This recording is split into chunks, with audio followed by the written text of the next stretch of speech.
Y recordando pues que el ser humano, a diferencia de los demás, son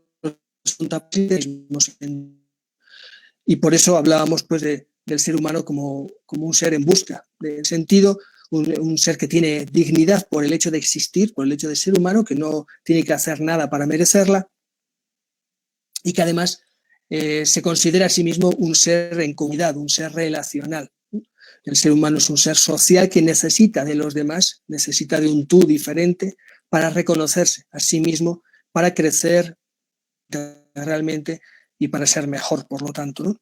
Y dentro de ese ser mejor, pues hablábamos también el otro día un poco del tema de los valores, recordando que los valores son aquellos elementos que consideramos buenos, propicios para satisfacer necesidades, de las diferentes necesidades que tiene el ser humano. No todas son iguales. Hay necesidades básicas de la naturaleza a las que responden nuestros instintos que podemos controlar y dominar. El resto de seres vivos, nosotros sí. Necesidades más elevadas, más profundas que las necesidades básicas. Y cuanto más profundas son estas necesidades, también más profundos son los valores. Es decir, aquellos elementos que nos ayudan a satisfacer esas necesidades. A las necesidades más profundas, que más humanos nos hacen, que más elevan nuestra dignidad, responden los valores también más profundos. Y ahí entran por los valores morales, los valores espirituales, ¿no? Aquellos valores por los cuales podemos entregar por completo la vida, nos lo jugamos todo. Bueno, así retomando un poquito todo lo que veníamos hablando del otro día en la primera parte de este taller. Vamos a continuar y, como decía, terminando con esa primera parte de introducción, ¿no? Que es la ética. Hablando de la valoración, voy a compartir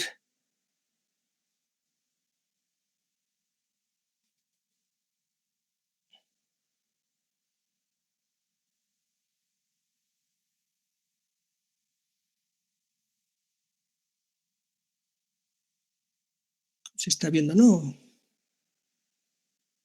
¿Me pueden confirmar si se está? Sí, padre, se ve. Perfecto. Bueno, nos quedaba entonces ese último punto de los conceptos básicos sobre la ética y hablando de la valoración ética. La relación de la ética con esos tres elementos de cultura, ciencia y religión. La dificultad en la ética es traducir los valores, los principios morales, traducirlos. Ese es el paso más complicado en la ética, tanto a nivel social. Es decir, transformar el bien abstracto a nivel de concepto, transformarlo en acciones concretas que sean buenas.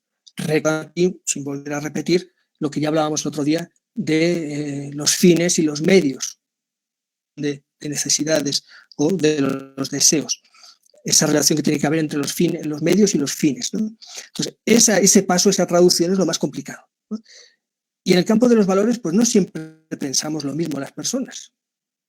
Somos pues muy relacionales, por mucho que compartamos una misma cultura, una historia, una tradición, incluso una religión, filosofía, lo que se quiera, al final cada uno de nosotros somos una subjetividad completamente diferente a los demás. Ponernos de acuerdo. A compartir esos valores morales hay que llegar a acuerdos. Y el otro día decíamos, cuestionando un poquito el concepto de la ley natural, ¿de dónde nacen? Un poquito de esos acuerdos sociales, comunitarios, a los que llegamos para garantizar que por lo menos entre nosotros haya un mínimo de bondad, un mínimo de respeto a la dignidad. Y destacamos la función ahí de derechos humanos como fundamental. Es difícil el acuerdo, sino que también el ser humano ha ido desarrollando, porque es parte de su propio ser, además, elementos que también influyen en la cuestión ética, en la valoración ética y en la elaboración de los valores éticos. El primero y fundamental es la cultura. Y cuando hablamos de cultura tenemos que referirnos en un sentido bien amplio, ¿no? A todo el conjunto de conocimientos, de creencias, de costumbres, sentimientos, gustos, modos de vida, experiencias históricas, jerarquía de valores, hablábamos otro día, tradiciones recibidas, expresiones populares, temas sociales, económicos, instituciones que construimos, todo eso que forma parte de una civilización en un determinado momento histórico, todo eso que define a un pueblo, a una raza o que configura una determinada región humana, no solo geográfica, sino humana. Bueno, pues todo eso es lo que llamamos normalmente como cultura. La cultura, pues el propio ser humano. El ser humano se acerca a la realidad interpretándola, dándole significado, dándole sentido y dándole finalidad. Y para eso va elaborando todo lo que va viviendo, definiendo todos esos elementos que hemos dicho antes, conocimientos, creencias, costumbres, sentimientos, todo eso lo va compartiendo en una sociedad y lo va configurando de manera compartida para que sea estable en el tiempo. Entonces, la cultura tiene como característica que es algo estable en el tiempo, no son modas, digamos, modas que pasan en unos poquitos años. Forma parte de la cultura, pero no es eso lo que define a la cultura. Entonces, cuando vemos la existencia de las culturas, lo que tenemos que descubrir por detrás es la grandísima diversidad, el pluralismo tan grande que hay dentro de la humanidad, el pluralismo tan grande que hay en los infinitos, pues son millones de grupos humanos que existen. Pues cada comunidad, cada ciudad tiene su propia cultura, que se va creando, recreando, se va transformando, como tanta, casi no como personas, pero casi como grupos humanos existen, ¿no? Y por lo tanto, si hay tal subjetividad o tal diversidad, tal pluralidad cultural, también al ético que forma parte de esa cultura, imaginemos qué pluralidad existe en el mundo. Entonces, lo que para una cultura es un bien irrenunciable, para otra puede que sea incluso un mal. De radical, ¿no? Puede ser la diferencia. Entonces, esas diferencias de culturas nos llevan a pensar, ¿no? que el elemento cultural tiene que ser algo fundamental en la valoración ética, que no lo podemos dar por supuesto ni pasar por encima. Y aquí, bueno, pues hay que destacar algunos conceptos que son bien importantes, ¿no? ¿Cómo interpretar cultural a la hora de realizar valoraciones morales? Entonces ahí aparecen tres conceptos, ¿no? De transculturación, imposición cultural y relativismo cultural. Son como diversas pues, tentaciones, ¿no? que podemos tener delante de lo que es la cultura. Juzgar una cultura desde otra, estaríamos realizando ese error de la transculturación, juzgar la cultura de un pueblo desde la cultura de otro pueblo que no tiene nada que ver con este. Desde mi cultura, yo analizo tu cultura y la juzgo, la valoro moralmente. Pues ahí cometería una error de transculturación por no meterme yo primero en tu cultura para poder entenderla. La entiendo, pero desde mis claves culturales, no desde las propias. Segundo elemento, la imposición. Tu cultura no sirve, la que sirve es la mía, y tú tienes que abandonar tu cultura para hacerte con la mía. Lo que te va a ayudar a desarrollarte o, como decían antes, a civilizarte. Ni tan antes, todavía hay algunos que usan ese tipo de expresiones, ¿no? Para referirse a otras culturas que desconocen. Desconocen, pero juzgan, y además con la conciencia tranquila, ¿no? Creyendo que están haciendo algo bueno. Y por último, relativismo cultural, que sería como decir, bueno, sirve, si es cultural es válido, si es cultural es bueno. Son, por ejemplo, el uso de expresiones como siempre se ha hecho así, y aquí es así. Es parte de la cultura, eso quiere decir que ya es intocable, que es incuestionable. Eso no se puede modificar, no se puede criticar, no se puede cuestionar. El relativismo nos lleva pues, a decir que todo depende, ¿no? Todo es bueno o malo según las circunstancias, que sería el relativismo, ni otra cosa que sería la transculturación o la imposición. Serían como extremos, ¿no? Entonces, esto que debemos manejar muy bien para poder hacer valoraciones morales. Si desconocemos la cultura a lo largo de los siglos, han ido cambiando, porque la cultura eclesial ha ido cambiando, porque la Iglesia vive en sociedades que han ido cambiando también su cultura. La Iglesia consideraba que era normal, lógico, hoy lo considera una aberración moral. El otro día ponemos el ejemplo del aborto, o de la tortura, o de la pena de muerte, o tantos otros, ¿no? Que en su momento la Iglesia funcionaba, era algo natural, normal, y hoy en día lo ve como, vamos, un atentado a la dignidad y a la ley natural y la cultura. Y si cambia la cultura, cambia la ética que forma parte de esa cultura. Y la ética, como hemos venido diciendo hasta ahora, no nos cae del cielo como la lluvia. Ha caído aquí como como una lluvia, como una transfusión de conocimiento de Dios y está dentro de nosotros y hay que descubrirlo. No es tan sencillo, ¿no? Hablábamos otro día de la necesidad de discernir desde nuestra edad, desde nuestro vivir en sociedad, desde nuestra historia, discernir qué es lo que querrá Dios para nosotros. Y eso no está hecho una vez para siempre. Cada comunidad, cada sociedad lo va elaborando. Es el tema de las ciencias, que tanto tiene que ver también con la sociedad, con la cultura y también con la ética.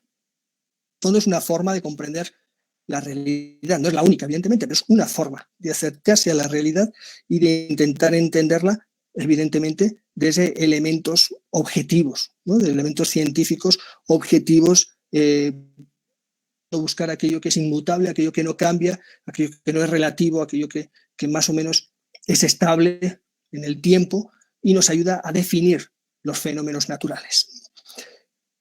Sin embargo, también sabemos que la ciencia ha ido cambiando. Va cambiando la ciencia porque nuestra forma de acercarnos y de conocer la realidad también va cambiando. No es lo mismo lo que hoy podemos saber sobre la composición de la materia a lo que sabían pues, antes de Cristo, de cómo estaba compuesta la materia. Pues, lo que hoy, con las herramientas tecnológicas que tenemos, lo que hoy podemos saber de la composición de la materia, pues es otra cosa completamente diferente a lo que sabían ni siquiera en la Edad Media, hace 2 siglos, ¿no? 2 siglos atrás.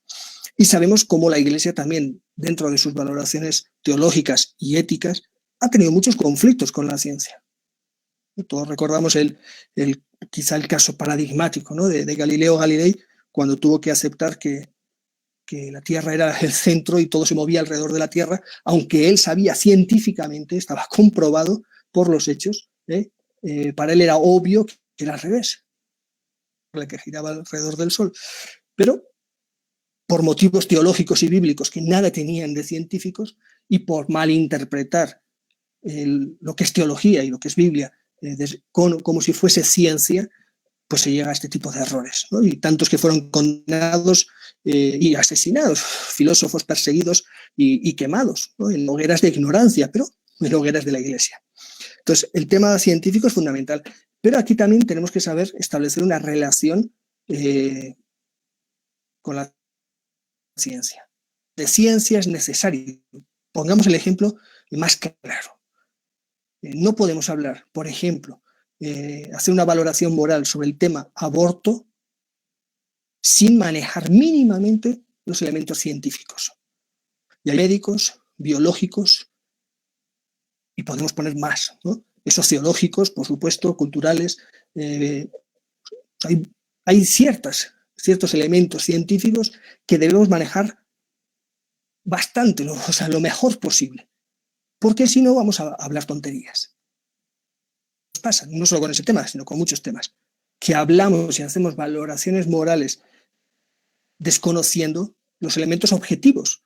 Y cuando digo objetivos significa que no se pueden discutir.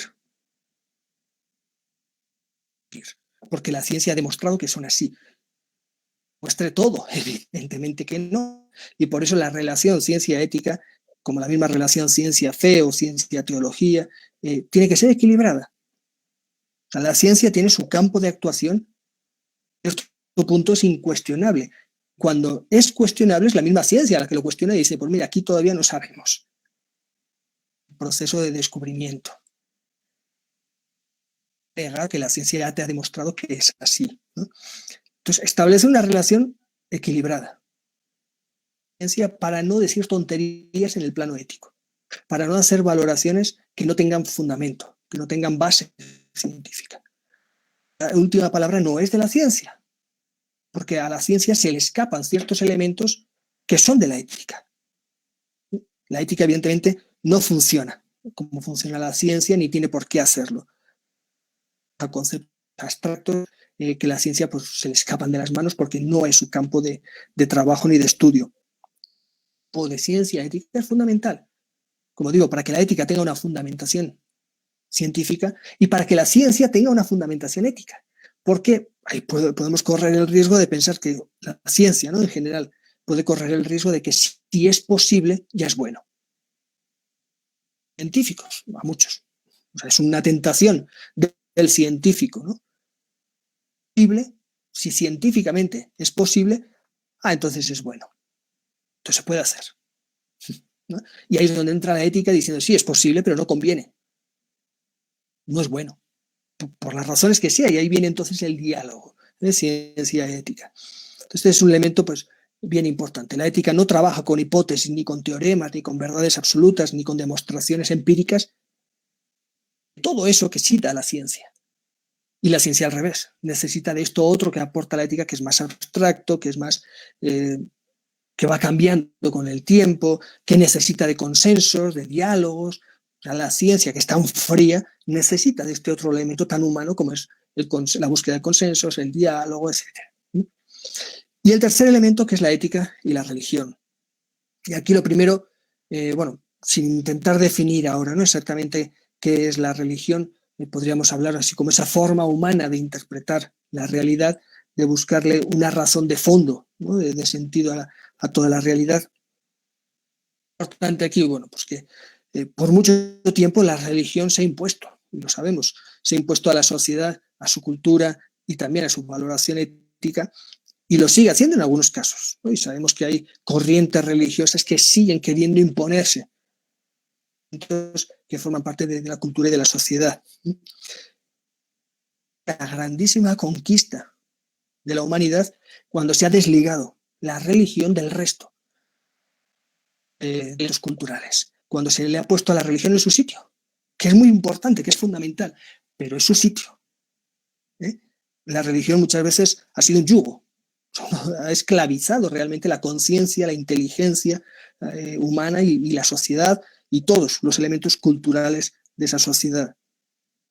Entonces hemos necesitado independizarnos, romper con esa esclavitud a la que nos sometía la religión. No estoy hablando ahora de religión católica solo o cristiana, hablo en general del elemento religioso. Durante muchísimos miles de años, milenios, las sociedades han vivido teocráticamente. El representante religioso era el poder, encarnaba y poseía el poder civil, económico, cultural, etcétera, ¿no?, político, militar, realmente una esclavitud para la humanidad. Y justamente cuando nos hemos desligado de ese sentido, nos hemos liberado de la religión como poder opresor, es cuando la cultura precisamente se ha disparado, desarrollado los saberes humanos. Entonces la ética también ha estado siempre bajo el yugo de la religión, hasta que bueno, pues consiguió independizarse ya en la época moderna, ¿no? ¿Qué relación tiene o debería tener la religión con la ética? Bueno, si la religión limita, reduce nuestra libertad y el uso de nuestra conciencia humana, está claro que esa religión no es auténtica religión o está manejada por otros intereses. Es decir, cuando hablamos de fe, hablamos de experiencia religiosa, estamos hablando de una búsqueda de sentido, no de una cadena o de un yugo, de una jaula en la que nos metemos y qué o de no sé quién renunciamos a lo más nuestro, que es la libertad y el uso de nuestra conciencia. Es una experiencia religiosa auténtica. Entonces, ¿qué es lo que añade la fe a la ética o qué añade la fe a la persona? Bueno, pues la fe, sobre todo, añade una experiencia. Si la fe nace, la experiencia religiosa nace de una experiencia, no nace solo de conceptos, de tradiciones, de ritos, de dogmas. No nace de ahí. Todo eso es una segunda parte, es un segundo momento. En toda religión, el primer momento es la experiencia personal compartida. La experiencia personal, pero compartida también con las demás personas, una experiencia de trascendencia, queramos. Le podemos dar los nombres que queramos a esa trascendencia o a ese tipo de experiencia. Pero en el fondo es eso, es la experiencia de una persona o de una comunidad con algo que va más allá, que trasciende todo lo que nos rodea y da sentido a todo lo que vivimos y somos. Entonces, esa experiencia de fe no puede, como decía, cortar, limitar nuestras capacidades humanas. Al revés, todas las experiencias religiosas profundas lo que hacen es desarrollar más todavía nuestras capacidades humanas, nos humanizan más. Y si no nos humanizan, entonces esa religión hay que purificarla porque tiene elementos que no están bien. Digo, diferenciando siempre lo que es la experiencia religiosa de la religión. Religión como construcción social de la experiencia religiosa. Y ahí entran las instituciones, ahí entran las personas, cargos diferentes o funciones diferentes, los ritos, los hábitos, las normas, los dogmas, las verdades, las tradiciones, todo eso entra en ese segundo momento. Y que eso puede cambiar completamente siempre que no cambie la experiencia religiosa, ¿no? La experiencia trascendente o la experiencia espiritual. Bueno, para nosotros, evidentemente, como cristianos, ¿qué nos aporta la experiencia de fe? ¿Qué aporta la experiencia cristiana? Pues aporta todo, porque estamos hablando de que la ética es búsqueda de sentido. ¿Qué otro sentido tenemos nosotros los cristianos más que lo que vamos descubriendo en Dios? Y en concreto, ¿qué más sentido necesitamos que ver la vida de Jesús? O sea, en la vida de Jesús nosotros vemos que lo que podría ser una utopía, un sueño de hasta dónde podría llegar el ser humano, como en su desarrollo personal, en su humanización, miramos a Jesús y decimos, ahí está, es el sueño realizado.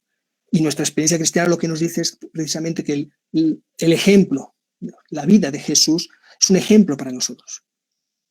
El acontecimiento de Jesús no es algo excepcional. No le sucedió a él y ya está, a nadie más, porque Jesús es Dios y ya, listo. No, Jesús es tan humano como cualquiera de nosotros.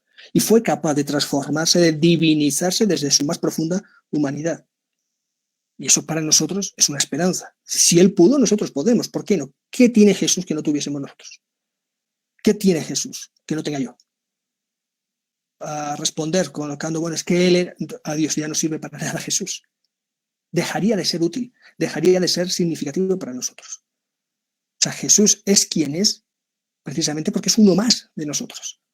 Y ha sido capaz de transformar, de revolucionar absolutamente su realidad humana para acercarse al máximo a Dios, para hacerse tan cercano a Dios que él mismo era reflejo, transparencia de Dios en la tierra. Pues, esa es la experiencia de quien convivió con Jesús y a través de la experiencia pascual es nuestra propia experiencia, porque nos hemos encontrado, no mentalmente, no por el uso de drogas, no en sueños, nos hemos encontrado existencialmente, afectivamente también, con ese Jesús que está vivo y que nos dice, lo que me pasó a mí, lo que yo hice, tú lo puedes hacer. Es lo que Dios quiere de ti, que tú vivas tu vida como yo viví la mía, entregándola y acercándome al máximo a Dios, este Dios que se entrega para que yo me entregue. Y cuanto más me entrego, más se entrega Él a mí. Cuanto más me vacío, más me llena. Entonces, esa es la experiencia cristiana fundamental. Bueno, eso tiene todo que ver, evidentemente, con la ética, porque significa un vivir para los demás. No hay valor ético más grande que ese.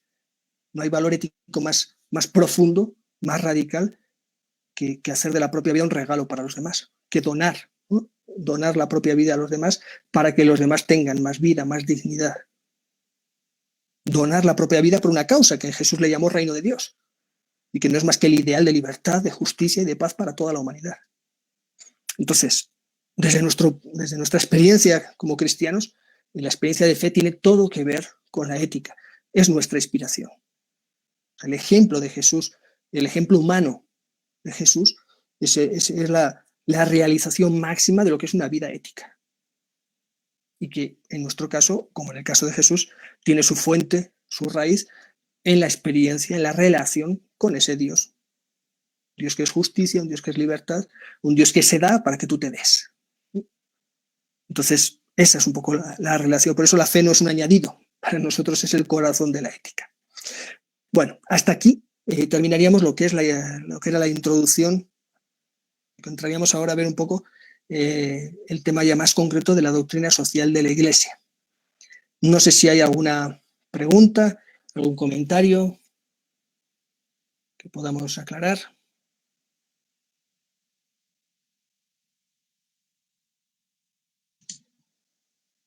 Ustedes me dirán, si no, pasamos adelante.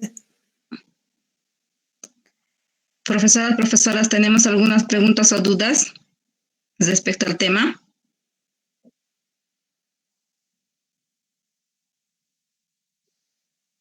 No, padre, no tiene.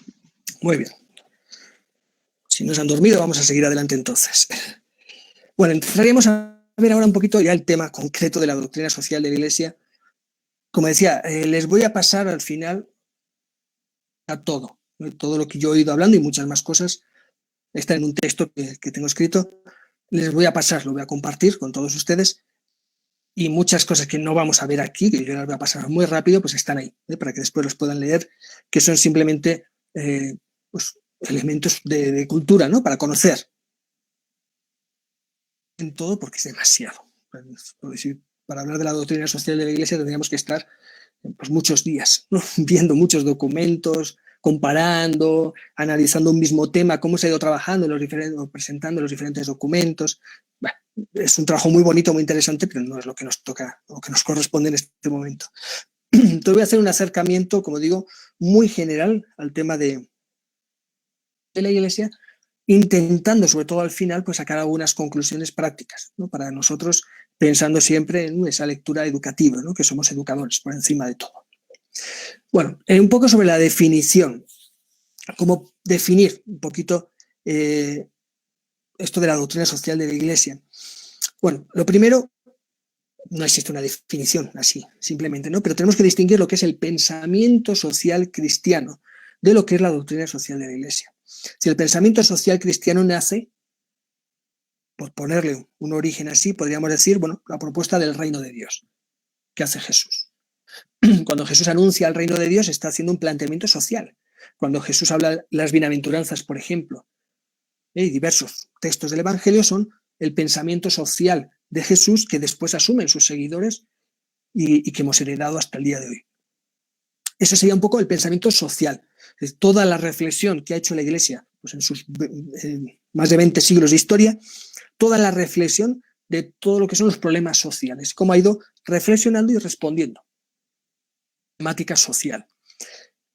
Cuando hablamos de doctrina social de la Iglesia, con esas siglas, ¿no? Que se suelen usar de DSI, nos estamos refiriendo a una etapa pequeñita dentro de todo ese pensamiento social cristiano, de lo que la Iglesia oficialmente ha dicho sobre la problemática social desde el siglo XIX. Entonces estamos hablando de una etapa muy corta en la historia de la Iglesia. No porque la Iglesia antes no dijese nada. Dijo muchas cosas, pero no tanto como Iglesia, no como magisterio, no como enseñanza oficial de la Iglesia. Así que la Iglesia, a través de los cristianos, a través de figuras, de personas, de individuos o de grupos pequeños, fueron diciendo cosas, muchísimas cosas fueron diciendo. Considerado doctrina social de la Iglesia. Eso formaría parte del pensamiento social cristiano. Los oficiales elaborados por la jerarquía eclesiástica. Entonces aquí hablamos de concilios, hablamos de papas, fundamentalmente de papas, papas y concilios, documentos oficiales que, formando como ese grupo, ese conjunto de conocimientos, de ideas, de propuestas, de denuncias, de críticas, que es la doctrina social de la Iglesia. Entonces, lo primero que tenemos que tener así dentro de esos elementos, ¿no? A tener en cuenta, lo primero que tenemos que manejar es tiempo, pero sin embargo tiene muchísimos documentos. En muy poco tiempo se han escrito muchísimas cosas dentro de lo que se considera la doctrina social de la Iglesia. Entonces, es compleja. Al manejar este concepto, hablamos de doctrina. Y a veces pensamos que la doctrina es inmutable, no cambia, es así tiene que ser para siempre. Pues no. O sea, la doctrina de la Iglesia también ha ido cambiando. Incluso los dogmas más antiguos, digamos, y podríamos pensar que son los que sustentan la fe cristiana, de dogmas pues, como la humanidad y la divinidad de Jesús, la Trinidad, los dogmas marianos. Bueno, los dogmas marianos son recientes, ¿no? Pero bueno, algunos de estos dogmas han ido cambiando. Se elaboraron en los primeros siglos de la Iglesia, pero hubo muchísimas discusiones, muchísimas tendencias, y en un momento ganaba una, en otro momento ganaba, bueno, hubo hasta guerras para definir esos dogmas. Entonces, cuando hablamos de doctrina, no hablamos de algo que sea inmutable ya, que esto no cambia jamás. No, también las doctrinas cambian. Es un proceso abierto de reflexión que va viviendo la Iglesia. La doctrina sobre la Iglesia, sobre sí misma, lo que la Iglesia piensa, dice sobre sí misma, ha ido cambiando muchísimo. O sea, lo que decía la Iglesia sobre sí misma en Trento, o justo antes del Concilio Vaticano II, o después del Concilio Vaticano II, es radicalmente diferente. Y supongo que lo verán porque van a ver el tema de eclesiología. O sea, ahí van a ver cómo se entendía la Iglesia a sí misma antes del Vaticano II y después del Concilio Vaticano II. Que duró un buen tiempo, pero aún así, en pocos años cambia radicalmente lo que la Iglesia dice a nivel de doctrina, lo que dice sobre sí misma, ¿no? Entonces, en el tema moral, social, pasa lo mismo. Que va cambiando. Y es una doctrina que es diversa. Que ha dicho un papa, cualquiera, no sé, Juan XXIII, a lo que ha dicho Juan Pablo II, a lo que dice Francisco ahora. Y puntos que van cambiando, que se van evolucionando. O incluso algunos que han evolucionado y luego han ido para atrás, porque han recuperado lo que se decía antes, que después se ha olvidado. La evolución es hacia adelante. Entonces, es una doctrina, pero es una doctrina abierta. Cada documento que forma parte de este magisterio eclesial tiene su contexto histórico y hay que entenderlo bien. Como digo, son muchos documentos y no podemos leer un documento o anterior a la Guerra Mundial, a la Segunda Guerra Mundial, a un texto actual. Completamente diferentes. Los primeros textos de doctrina social de la Iglesia no tienen nada que ver con los textos actuales, porque el mundo es completamente diferente. Bueno, que ni siquiera fue al inicio, ¿no? Pero bueno, el proceso de industrialización naciente en Europa, la doctrina social de la Iglesia, con lo que estamos viviendo hoy en el mundo, ya no solo en Europa, en el mundo entero. Son dos mundos, digamos. Entonces, las respuestas de la Iglesia a estos problemas también son completamente. Otro elemento fundamental que tenemos que tener en cuenta, la posición entre grandes principios y aplicaciones. Pues a veces la Iglesia elabora, ofrece los grandes principios, pero luego sus aplicaciones a los problemas concretos de la sociedad pues van cambiando y no es siempre igual. Entonces, aunque los grandes principios no cambien tanto, sus aplicaciones sí. Podemos entender la doctrina social de la Iglesia como un conjunto de enseñanzas de remodelación. No hay grandes contradicciones, no vamos a encontrar. No podemos decir que es que Juan Pablo II decía A y Francisco dice Z. No, eso no hay. O sea, no hay opuestos, no hay contradicciones. Pero sí hay movimientos, tendencias, y lo que uno critica, pues el otro ya no lo critica tanto, y lo que uno plantea, pues este lo plantea con mucha más fuerza, lo que este como algo fundamental. Entonces, no hay grandes contradicciones, pero sí que hay pues esa progresión, ¿no? en el desarrollo de estas enseñanzas. Así como elemento a tener en cuenta que el objetivo de la doctrina social de la Iglesia es iluminar la acción y el compromiso de los cristianos. Y principalmente, y esto es un elemento bien importante, considerando que el mundo de actuación, o sea, el campo de actuación del laicado es precisamente lo social, lo económico. Ese es el campo fundamental de actuación del laicado y donde tiene que enfocar su compromiso evangélico y su trabajo por el reino. Entonces, la doctrina social de la Iglesia, sobre todo, no únicamente, no con exclusividad, pero sobre todo busca acompañar, iluminar el compromiso por el reino de los laicos y laicas y de toda la Iglesia en general. La doctrina social de la Iglesia son posicionamientos de la Iglesia como un todo delante de determinadas problemáticas. De la historia muy rápido. Aquí en el texto lo van a poder leer más despacio, solo así de forma rapidita. Primero, ¿cuándo nace la doctrina social de la Iglesia? Pues fundamentalmente a partir del siglo XVIII. Ya de antes viene el proceso de revolución industrial en algunos países de Europa. Sin embargo, tenemos que pensar que la Iglesia en esta época vive centrada en el Mediterráneo de Europa, es decir, en Italia, España, Francia, algo de Alemania, que no es la Alemania actual, evidentemente, es una Alemania que dependía de España, ¿no? Que era parte de España, Grecia, lo que era la Iglesia oriental. No es ahí donde primero se desarrolla la industrialización, sino que la industrialización se desarrolla precisamente más al norte, se desarrolla en lo que son los Países Bajos y sobre todo Inglaterra. Entonces la Iglesia, como muchas veces y ante muchas circunstancias históricas, llega tarde. Cuando la Iglesia comienza a preguntarse por lo que está pasando, O sea, ya la industrialización está ya por toda Europa. Entonces la Iglesia empieza a preguntarse qué está pasando cuando llega a Italia, como si Italia fuese el centro del mundo. En aquel momento, claro, para la Iglesia el centro era Roma, el resto poco importaba, ¿no? Entonces la Iglesia se pregunta qué está pasando en este proceso de industrialización que ya venía de atrás. ¿Qué es lo que está pasando? Pues un proceso de transformación radical de toda la sociedad y de toda la cultura que existe en esa sociedad. Hay un proceso de migración, un proceso de proletarización. Surge la clase obrera, que hasta entonces no existía.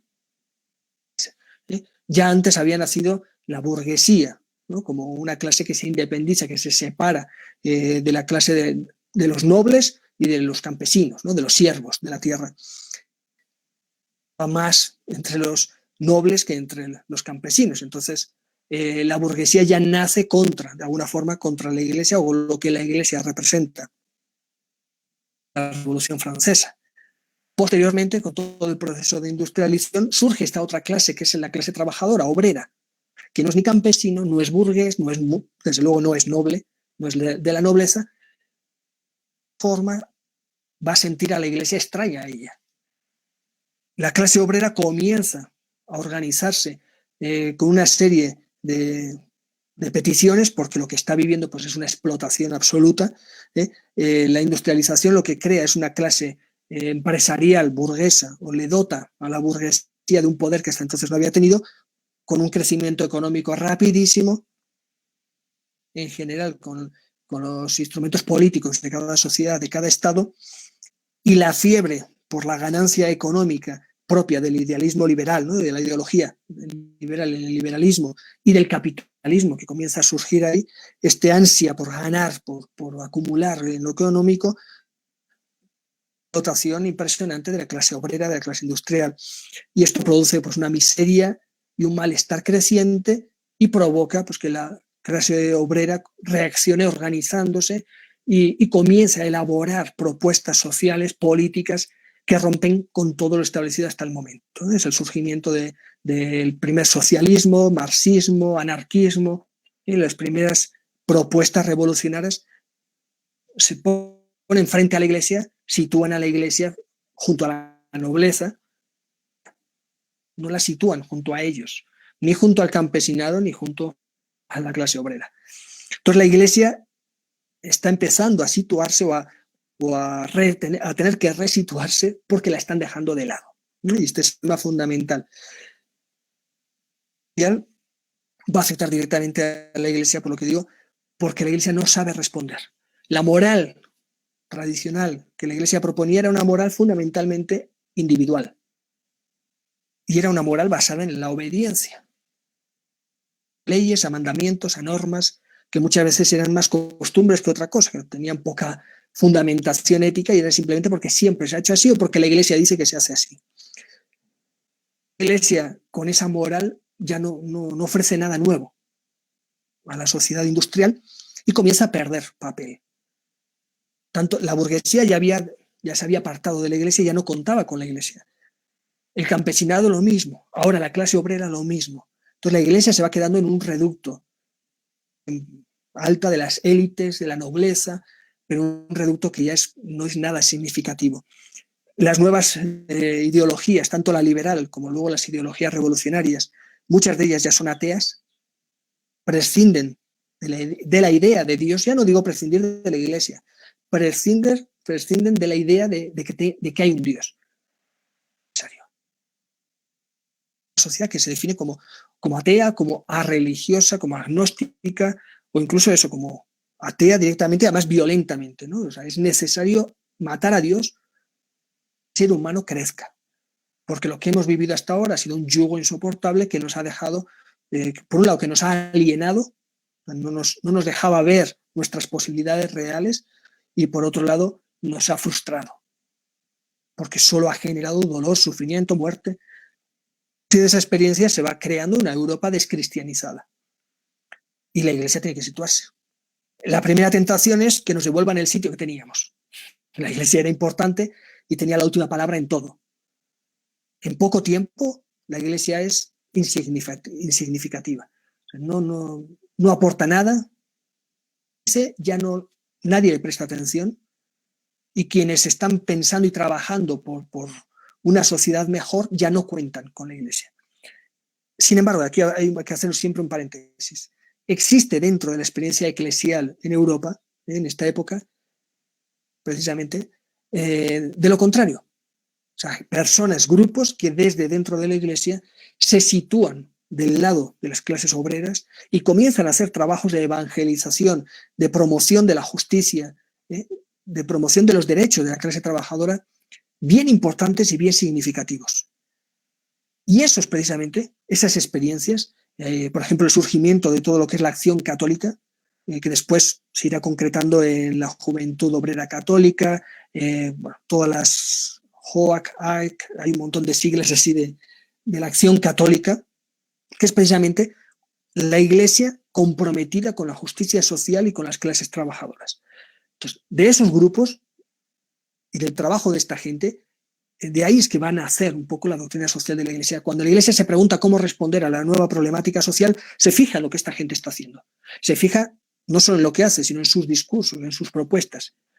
Y descubre que sus raíces son profundamente evangélicas, dando la verdadera respuesta a la problemática social del momento, con exageraciones, con algunas figuras más radicales. Eso es lo que dice la Iglesia, ¿eh? O sea, digo la Iglesia, pues el Vaticano fundamentalmente, ¿no? Los obispos o el Papa. Sin embargo, es en ellos en quienes se van a fijar. Los documentos, el primero es de 1890, Novarum de León XIII, cuando comienzan los primeros documentos del magisterio eclesial sobre la problemática social, precisamente recogen un poco las aspiraciones y las causas de la acción católica y de estos grupos de cristianos que son clase obrera, se ponen de su lado y desde su parte, desde su visión, desde su problemática, desde su realidad, comienzan a analizar el mundo. Pues, en ese sentido, la Iglesia por lo menos supo dónde mirar, de dónde alimentarse. Bueno, todo esto va a sufrir un cambio radical. Concilio Vaticano II es el momento en el que la Iglesia pasa página a esta historia de confronto con la sociedad, a esta historia de conflicto, a esta historia en la que la Iglesia la han sacado del campo de juego y está intentando pelear por recuperarlo, cuando ya la mayor parte de Europa, el mundo intelectual, el mundo empresarial, mucho más el mundo obrero y campesino, ya se ha desmarcado de la Iglesia, no quiere saber nada de la Iglesia, en un momento de crisis profunda, de crisis consigo misma, porque no encuentra su lugar, viene el Concilio Vaticano II, bueno, sí, encuentra su lugar en encerrarse en sí misma. La gran tentación y desgraciadamente lo que la Iglesia, por lo que apostó, fue por encerrarse en sí misma. Nosotros estamos con la verdad, todo el resto del mundo está equivocado. Llega el Concilio Vaticano II, donde el lema es lo contrario: abramos las ventanas y veamos el mundo, porque la verdad está fuera de nosotros. Y nosotros nos hemos perdido ya en este mundo. Entonces el Concilio Vaticano intenta desbloquear ese conflicto de la Iglesia con la sociedad moderna, ya, intenta desbloquearlo e intenta resituarse de nuevo en un mundo que ha cambiado radicalmente. No lo entiende, no lo acepta, lo juzga como algo que no es de Dios. Ahí no hay nada de verdad, ahí no hay nada de Dios, ahí no hay nada de evangelio. Y el Vaticano II va a decir todo lo contrario. En todo lo que está pasando está Dios, y en todo lo que está pasando hay raíces evangélicas y hay raíces del reino de Dios y hay semillas del verbo, que lo veremos el próximo día. O sea, en todo lo que está pasando está Dios. O sea, precisamente donde Dios parece que no está es dentro de la Iglesia, ¿no? Que está perdida en sí misma, mirándose solo a sí misma. Entonces, quien va a desbloquear ese conflicto va a ser este Concilio Vaticano II, donde se elaboraron un montón de documentos y donde hay una revisión de todos los temas, absolutamente de todos los temas que afectan a la vida de la Iglesia. Por supuesto, también de los temas que afectan a la doctrina social de la Iglesia. Especialmente algunos elementos, ¿no? Por ejemplo, el nuevo modelo, la nueva comprensión sobre el papel de la Iglesia y su lugar en el mundo, que usaba hasta ese momento la expresión: fuera de la Iglesia no hay salvación. O sea, hagas lo que hagas, si no lo haces dentro de la Iglesia no sirve para nada. Eso no es salvación. Solo la Iglesia es la que da el sello, la garantía de que eso es salvación ¿no? Que eso sirve para la salvación que Dios nos da. Ese concepto cambia radicalmente después del Vaticano II o en el Vaticano II, cuando la Iglesia empieza a definirse a sí misma como pueblo de Dios. La jerarquía, nosotros no somos una institución, nosotros no somos iglesias, templos, ritos, dogmas, verdades, catecismos. No, la Iglesia es el pueblo de Dios, el pueblo de Dios. Igual que el pueblo de Dios de Israel que salió de Egipto, nosotros somos el pueblo de Dios que tiene que salir de las esclavitudes actuales y caminar hacia la tierra prometida, que es el reino de Dios. Cambia, o sea, eso que parece tan poco así, es un cambio radical sobre la comprensión de la Iglesia. Somos pueblo de Dios peregrino, errante, que está buscando su tierra prometida. Y no solo los cristianos, o sea, toda la humanidad es parte de ese pueblo de Dios. Toda la humanidad se encuentra en ese peregrinaje. ¿Y cuál es la función? La función de la Iglesia es el sacramento de salvación. Nosotros tenemos que mostrar a esa humanidad que camina, peregrina, buscando la felicidad. Nosotros tenemos que servir a través de nuestro testimonio, de nuestro ejemplo, para mostrar que esa felicidad se encuentra en Jesús. Pero eso no lo vamos a mostrar con verdades, con condenas, no, a través del ejemplo, a través del testimonio. Bueno, esto es un cambio radical, o sea, es pasar de la noche al día en la concepción de la Iglesia sobre sí misma. Y esto tiene que ver muchísimo con la doctrina social de la Iglesia. Y de hecho, antes del Vaticano II, la mayor parte de los textos, aunque tiene elementos muy bonitos, muy buenos, muy interesantes, pero muchos tenían por detrás siempre ese espíritu de condena. O condenamos porque eso que están haciendo ustedes no está bien y nosotros sabemos cómo se tiene que hacer. Y ese espíritu de condena, después del Vaticano II, desaparece. Condena y comienza a surgir la esperanza, la propuesta. ¿No? Propuestas de esperanza, propuestas de justicia, propuestas a partir de experiencias, propuestas plurales, diversas, abiertas a lo que el mundo está haciendo, no cerradas a las novedades. Entonces hay un cambio radical. Este cambio después no es progresivo. Sabemos que posteriormente, especialmente en el pontificado de Juan Pablo II, hubo retrocesos en algunos de estos puntos bastante importantes, ¿no? Pero bueno, no vamos a entrar ahí. Todo esto, ¿qué es lo importante desde el punto de vista de la doctrina social de la Iglesia? Que después del Vaticano II la Iglesia va a tener muy claro cuál es el papel de los laicos, de las laicas y de la propia Iglesia en la transformación del mundo. Entonces el objetivo es cambiar el mundo. Sabemos que antes, hasta el Vaticano II, el objetivo de la Iglesia era conservar el mundo, dejar las cosas lo más quietas posible, ¿no? Pues a partir del Vaticano II el objetivo va a ser transformarlo. Nosotros, como seguidores de Jesús, transformemos la realidad como lo hizo Jesús desde los valores del reino de Dios. Entonces, la Iglesia intenta ser un poco la Iglesia de los primeros tiempos, es rescatar nuestras raíces, nuestras fuentes. Y de hecho, después del Vaticano II, por ejemplo, prácticamente deja de usarse el concepto de doctrina social de la Iglesia y se empiezan a usar otros, pero ya no se usa ese de doctrina social de la Iglesia hasta Juan Pablo II. Juan Pablo II recupera el concepto de doctrina social de la Iglesia, que como digo tiene sus ambigüedades, ¿no? Pero bueno, de hecho Francisco ya casi no lo usa. Estos términos de doctrina social, aunque usa todo lo que es la doctrina social de la Iglesia, y la usa, no solo la usa, sino que la ha fortalecido muchísimo, pero evita el concepto de doctrina social de la Iglesia, como si fuese algo ya establecido que la Iglesia muestra al mundo diciendo, mira, es por aquí, no se pierdan, es por aquí.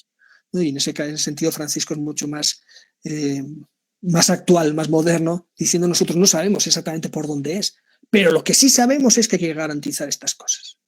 Entonces es otra visión diferente. ¿Cuáles son las temáticas de la doctrina social de la Iglesia? No las vamos a ver todas, ni voy a hablar de todas ellas, pues es larguísimo. El punto de partida es la persona humana y sus derechos. Y aquí también ha habido una evolución en la doctrina social de la Iglesia con el tema de los derechos humanos.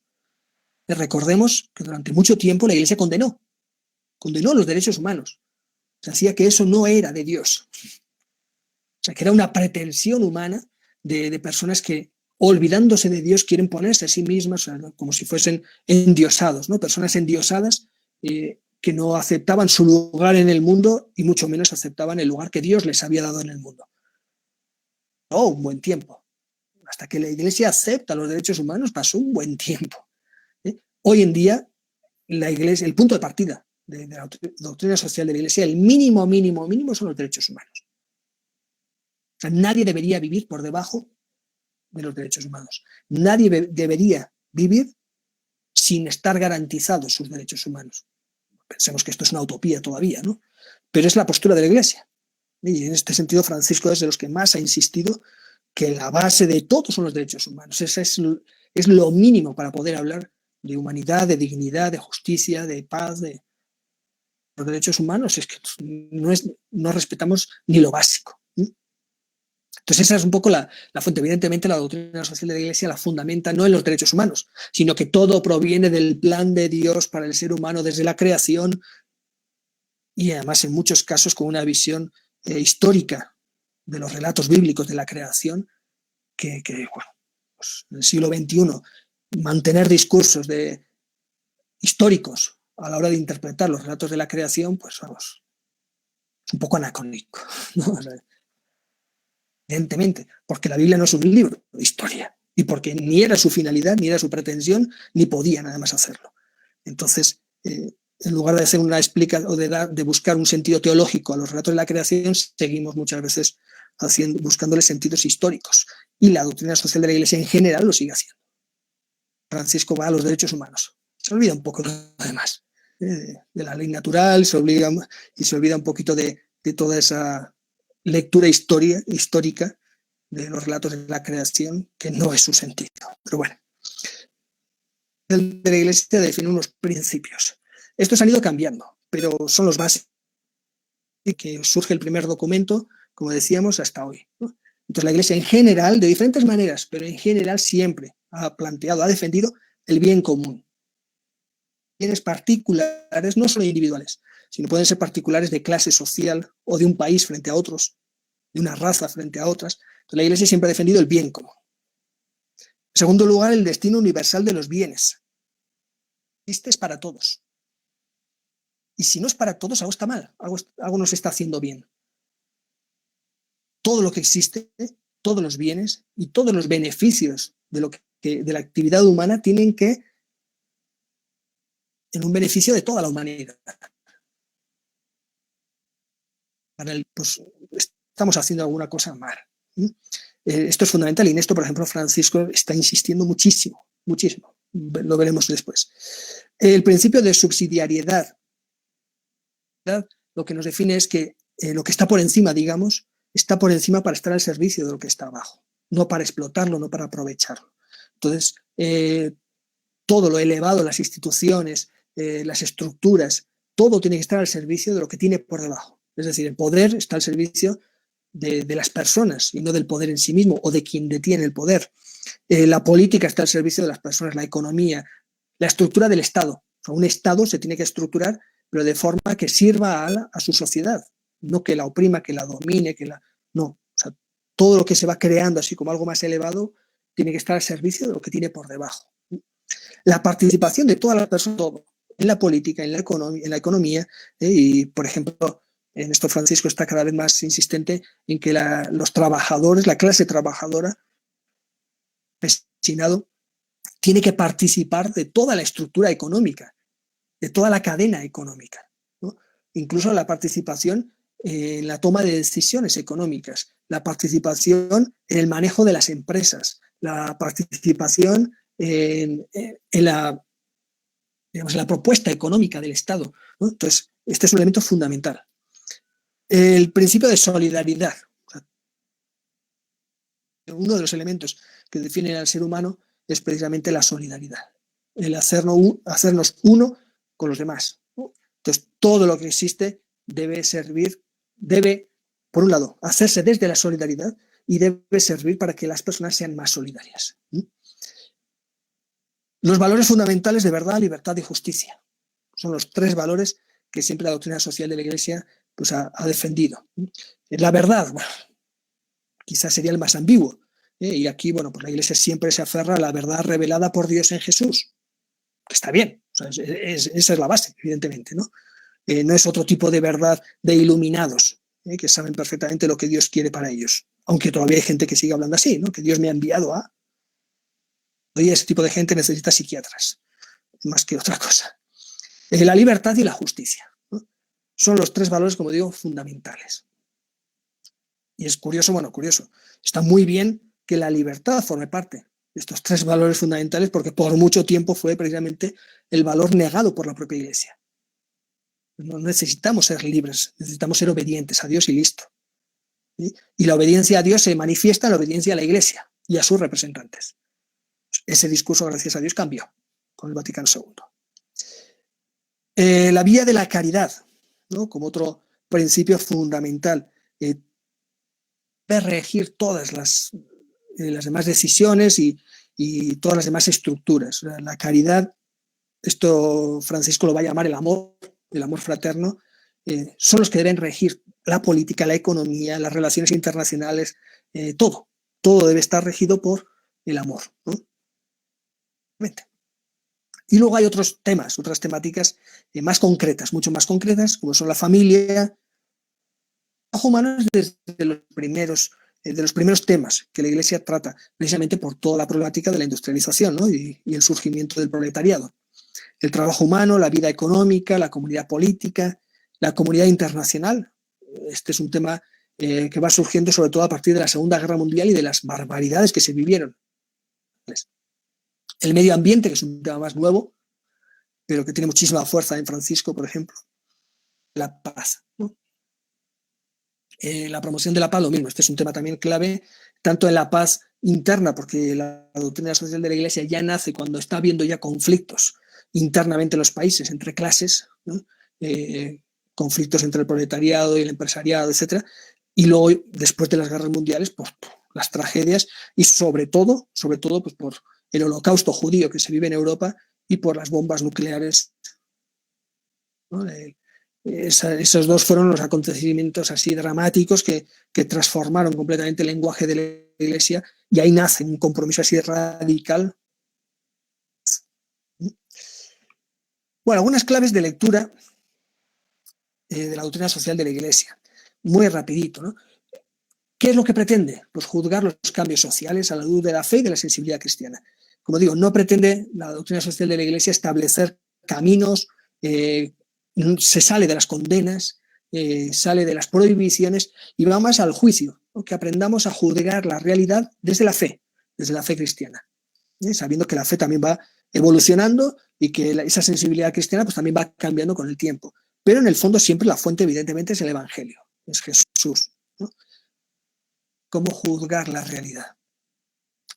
En segundo lugar, devolver la centralidad al ser humano, no a la Iglesia, la centralidad al ser humano y su relación con los demás. O sea, la doctrina social de la Iglesia rescata, podríamos decir que es antropocéntrica, o sea, pone al ser humano en el centro de todo.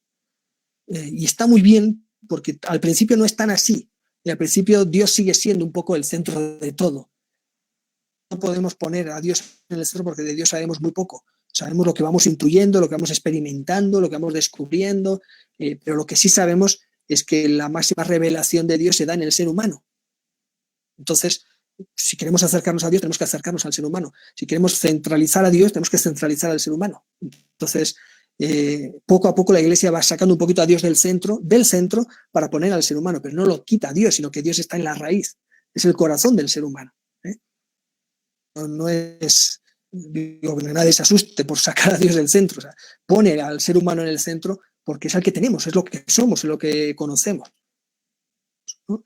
Y seres humanos además relacionales, que se necesitan unos a otros, no seres humanos individuales, aislados. Entonces, a través de la centralidad del ser humano, en el fondo lo que estamos haciendo es darle la centralidad a Dios. De humanización es el camino que nos lleva a Dios también, es lo mismo, ¿no? Otro elemento fundamental es ese criterio de totalidad, que la doctrina social de la Iglesia lo maneja constantemente.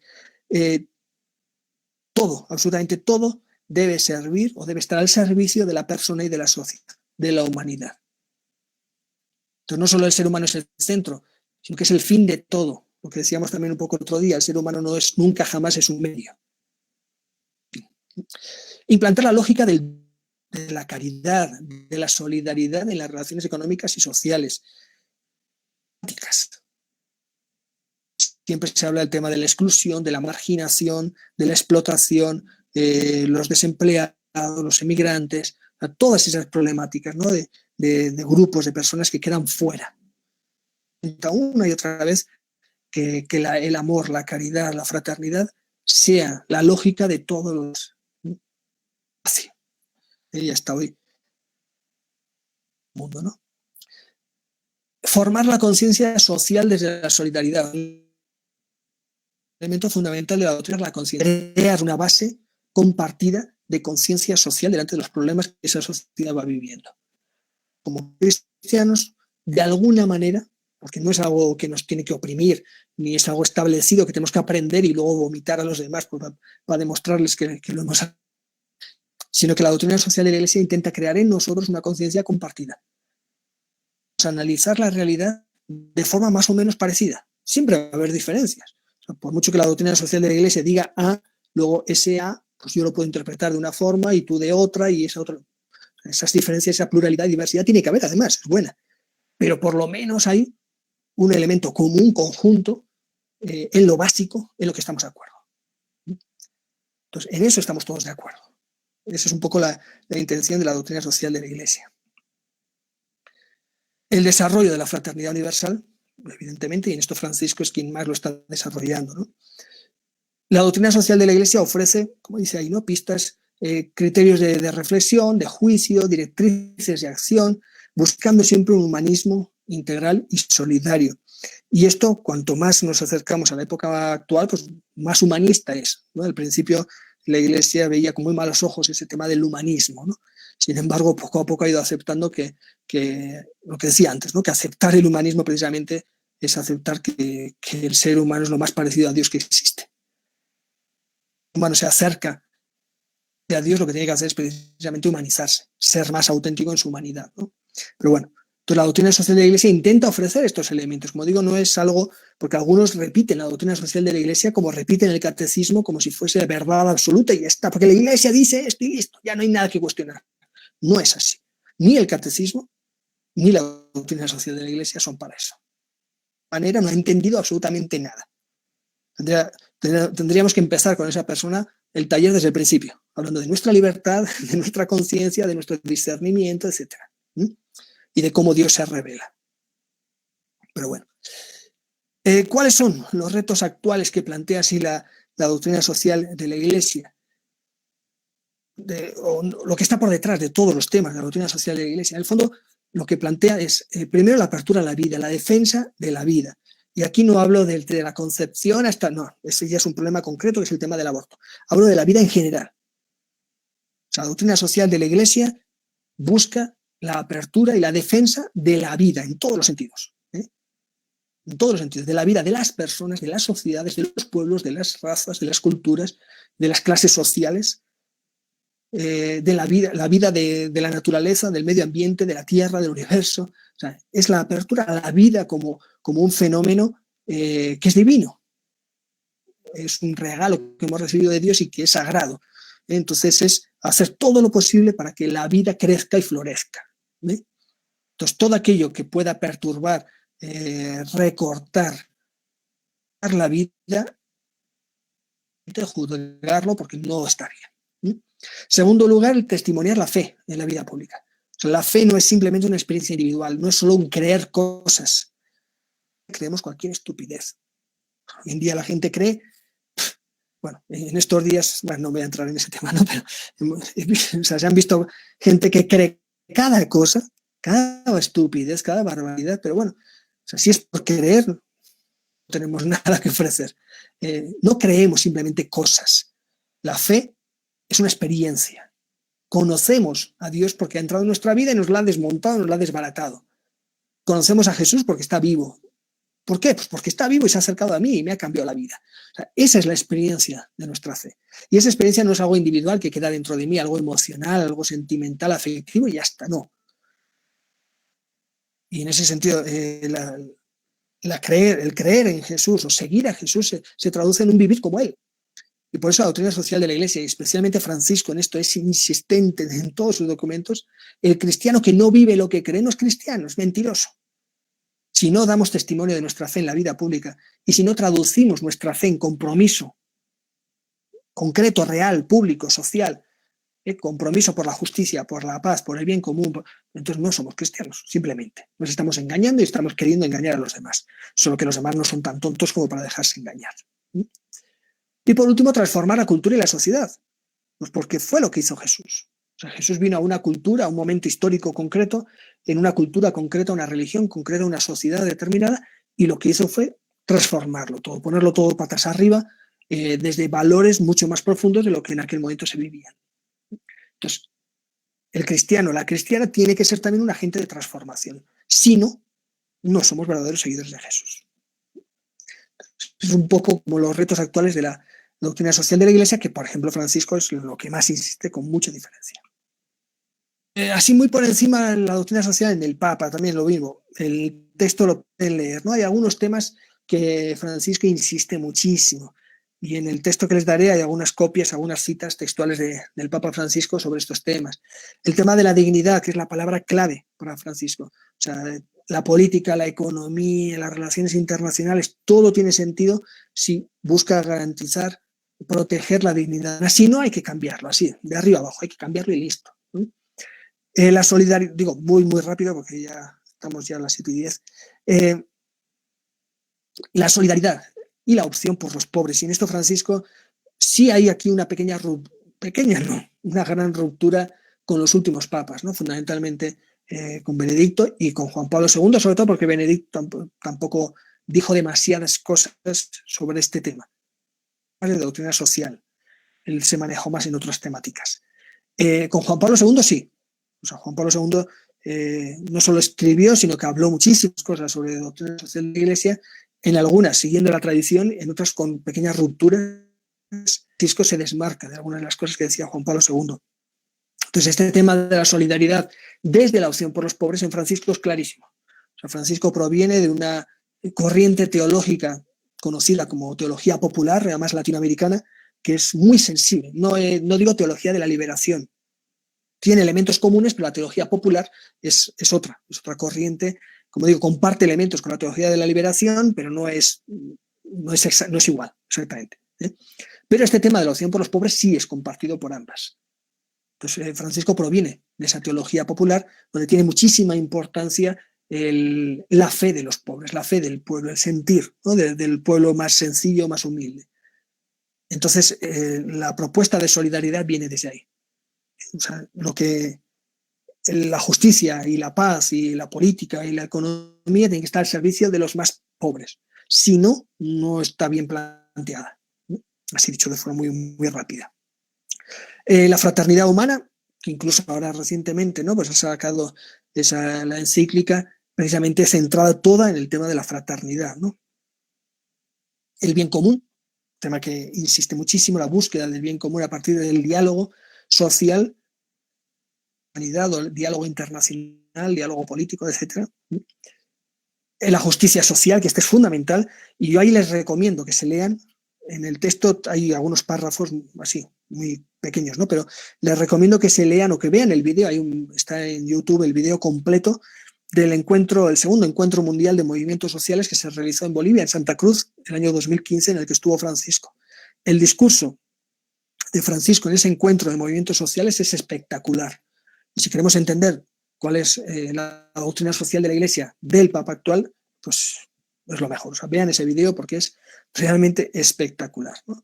Junto a sus encíclicas, pero fundamentalmente ese vídeo resume todo lo que Francisco dice sobre justicia social. Los temas que tienen que ver con él, ¿no? El cuidado de la casa común, del que escribe una encíclica entera, ¿no? Sobre el cuidado de la creación. Bueno, son los temas así que más a los que Francisco es más sensible, ¿no? Y los que más insiste. Y en los últimos temas, ¿no? Doctrina social de la Iglesia y educación. ¿Qué podemos sacar de todo lo que la doctrina social de la Iglesia nos dice en sus diferentes temas y a lo largo de la historia? Bueno, yo creo que la doctrina social de la Iglesia establece algunos principios que son antropológicos y son sociales. Principios sobre el ser humano en sí mismo, para ayudar a entendernos al ser humano, y principios sociales, para entender mejor la relación de los seres humanos en sociedad, en cultura, ¿no? En política, en economía. Principios que son innegables. O sea, que la doctrina social de la Iglesia, diversidad a lo largo de la historia, bueno, de esta historia corta, ¿no? Pero es historia, sin embargo, son como fundamentales. Y estos, o sea, son incuestionables. Entonces, lo primero, esa concepción de la persona como ser abierto y libre. O sea, el ser humano es un ser libre y abierto a la trascendencia, que por fe, por confianza, se hace obediente a esa trascendencia, que es autónomo y creador de historia. Dios, la historia la hacen los seres humanos, como decía Salvador Allende, la historia la hacen los pueblos cuando asumen su protagonismo, y nosotros lo hacemos inspirado en lo que creemos que es la voluntad de Dios, sea de la persona religiosa, pero el ser humano es el protagonista de la historia y lo hace buscando un ideal de amor, de felicidad, de justicia, de paz, de verdad, ¿no? Pues buscando ese ideal es que construye historia. Una antropología, por lo tanto, que destaca la responsabilidad social e histórica del ser humano. Como digo, es nuestra responsabilidad hacer historia. No estamos aquí para cumplir un papel, sino que vamos inventando el papel sobre la marcha, que es bien diferente a lo que se pensaba antes. Una visión global e integral del ser humano y de la humanidad. Es decir, el ser humano es un ser integral, compuesto por diversas dimensiones, saliendo evidentemente de ese modelo así tradicional de la persona es cuerpo y alma. O sea, eso ha quedado ya bastante atrás, ¿no? Tenemos una visión mucho más global, más integral del ser humano, mucho más compleja, pero al mismo tiempo mucho más bonita, ¿no? Porque nos da una imagen de nosotros mismos mucho más positiva, ¿no? Más creativa. Entonces el ser humano busca su desarrollo, busca su plenitud y busca el desarrollo integral de él como ser, ¿no? Como digo, no estamos aquí para cumplir un papel determinado ya por alguien en la historia o en la vida, y nosotros estamos aquí simplemente para hacer, porque ya está definida, ¿no? Definido, ¿no? Nuestro futuro, no es esa la imagen, al menos cristiana, ¿no? Que aparece en la doctrina social de la Iglesia. El ser humano es un ser abierto a Dios, que busca su desarrollo personal y que además encuentra en Dios el fin, ¿no? De ese desarrollo integral máximo. Lo encuentra en Jesús. Jesús es el ser humano que se desarrolló al máximo, el ser humano que consiguió a través de su libertad, con sus limitaciones e incluso con sus errores, que los tuvo, buscó hacerse lo más parecido posible a Dios y lo consiguió. O sea, es la persona que más claramente nos muestra el rostro de Dios, y Dios se muestra más claramente en Jesús como es y qué quiere de nosotros. Entonces es como el horizonte de realización del ser humano, nosotros lo encontramos en Jesús, ¿no? Entonces eso para nosotros cristianos es fundamental.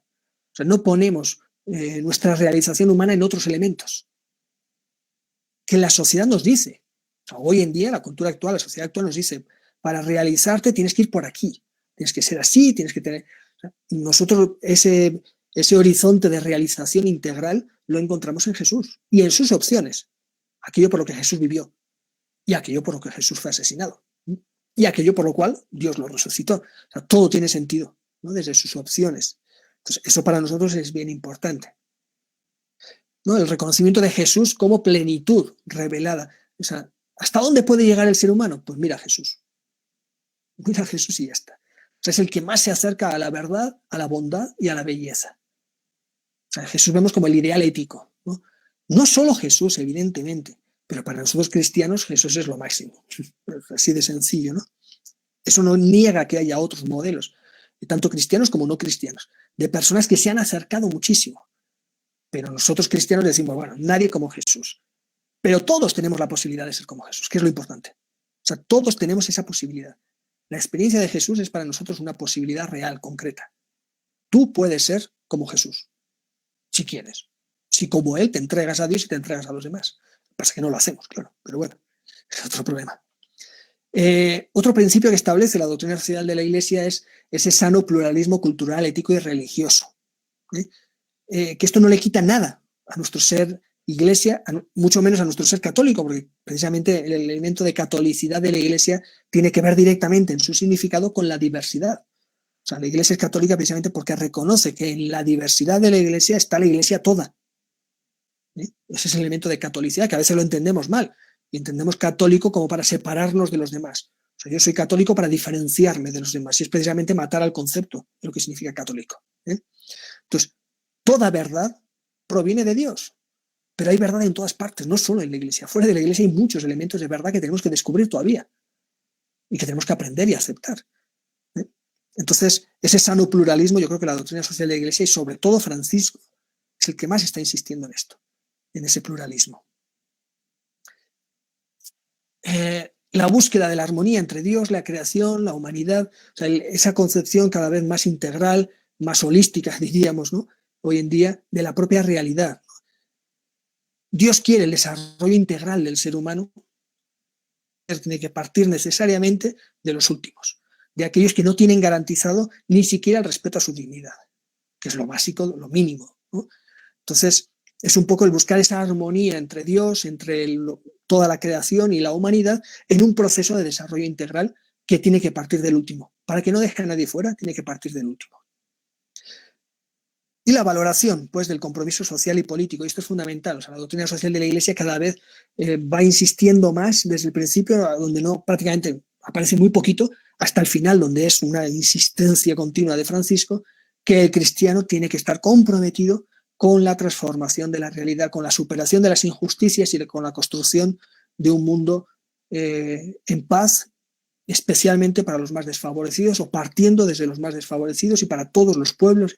Esto es un tema que cada vez va apareciendo con más fuerza a lo largo de toda la doctrina social de la Iglesia y que Francisco para él es fundamental. Esos son como los principios que no podríamos negar. O sea, esto, si nos preguntan qué tiene que ver la doctrina social de la Iglesia con la educación y con nosotros, bueno, pues estos principios no son para aprendérselos, son para que los transformamos también en principios nuestros.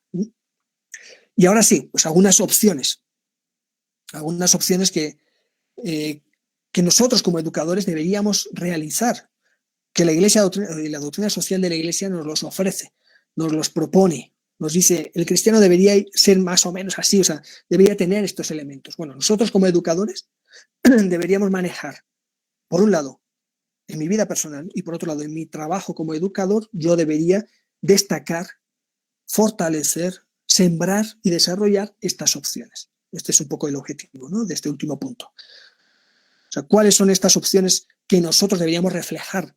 Y digo reflejar primero en mi vida personal y segundo en mi trabajo como educador. Es decir, primero, responsabilidad personal, laboral y social.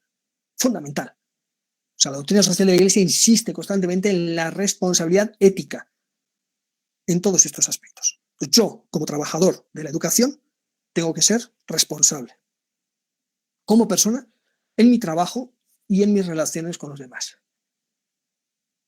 Pensemos en cuántos educadores o maestros que no son educadores, son simplemente maestros, no son responsables y hacen lo que tienen que hacer de cualquier manera, ya está, para cumplir, firman y se van y ni clase dan y no. O sea, entonces, el primer elemento es la responsabilidad.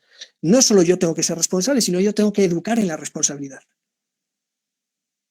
Entonces, yo tengo que educar a mis estudiantes para que también ellos sean responsables personalmente con las cosas que les toca cumplir en su trabajo, en su función como estudiantes y en su relación como compañeros, como hijos, como hijas, como hermanos, como vecinos. Pues yo tengo que dar un testimonio, un ejemplo de responsabilidad y además tengo que educar en la responsabilidad. Segunda opción, el interés activo por lo social, por lo político, económico y cultural. Y aquí a mí me asombra educadores en general que no saben nada de la realidad y que solo repiten tópicos. De un lado o de otro, me da igual. O sea, repiten tópicos, repiten estupideces que les llega por WhatsApp y lo repiten. O sea, ni siquiera se molestan en ver si es cierto o no. Entonces, si alguien debería estar interesado por lo social, lo político, lo económico, debería ser un educador. Porque educamos no para mantener el mundo como está, sino para mejorarlo. Pero si encima somos cristianos, con muchísima más razón. O sea, nosotros no educamos solo para ganarnos el pan de cada día. Educamos para construir el reino de Dios. Lo hacemos desde nuestra vocación de educadores. Y si encima somos educadores de religión, pues con mucha más razón todavía. O sea, es que ya son 3 razones, ¿no?, para demostrar, primero, que nos interesa todo lo social, lo político. Jesús dio la vida por cambiar el mundo. Por otras cosas. O sea, dio la vida por proponer un mundo diferente, una religión diferente, una sociedad diferente. Y por eso dio la vida. Y lo mataron. Dio la vida, no, se la quitaron. Entonces nosotros somos seguidores de ese Jesús. Interés total mundo. Y deberíamos estar de todos los problemas que hay en el mundo. Yo sé que es complicado, pero lo que no tiene cabimento son educadores que se dicen cristianos e incluso de religión que no saben. ¿Qué está pasando en Perú? Pues no sé, creo que le han sacado al presidente. De que Perú hay al lado y puede explotar ese país. Y lo que pase ahí nos va a afectar a nosotros. Y además no es que solo que nos afecte, sino que están en la calle protestando y no sabemos por qué. Y los están reprimiendo, y hay violencia y puede pasar cualquier cosa. Son nuestros hermanos. Pero luego no voy a decir la palabra grosera, pero cualquier estupidez que nos llega al WhatsApp o al Facebook, ahí lo difundimos porque fíjate lo que me han dicho. La mayoría de las veces es mentira, pero bueno, en averiguarlo, ¿no? Entonces, esa ignorancia con la realidad, eso es un pecado para nosotros. Lo digo así, lo considero un pecado. Ignorantes y cada vez más. Nunca en la historia hemos tenido tanto acceso y tan rápido al conocimiento. Ha habido tanta gente ignorante y orgullosa de serlo. Entonces, esto lo tenemos que cambiar nosotros. O sea, si nosotros no empezamos a cambiar esto, ¿quién lo va a hacer? Junto a esto, la superación de las lecturas ideológicas.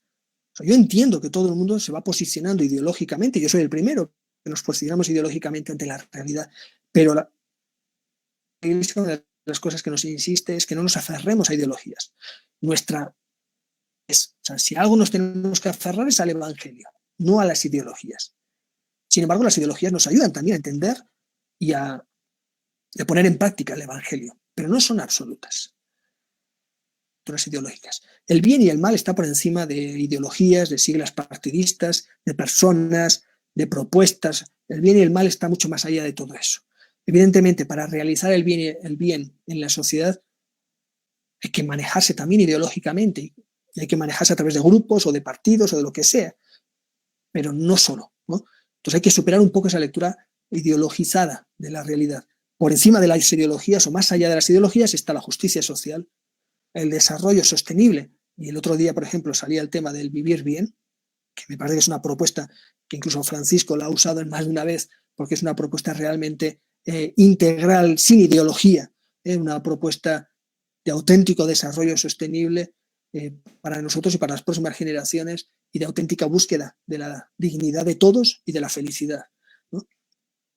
Y el bien común, que no podemos, la propuesta del vivir bien.